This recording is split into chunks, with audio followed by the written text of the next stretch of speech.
ayap koydum senin üçün.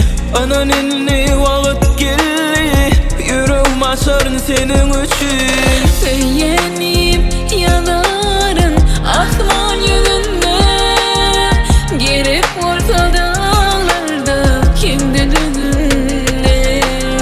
Ehli suyum idim ana gözümde, anan yalanım yoktur aydan sözümde.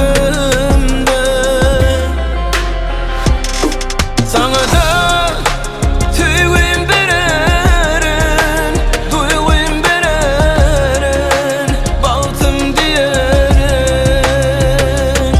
Yine de seni söylerim, söyleyen diyerin, bağzım duyuyorum.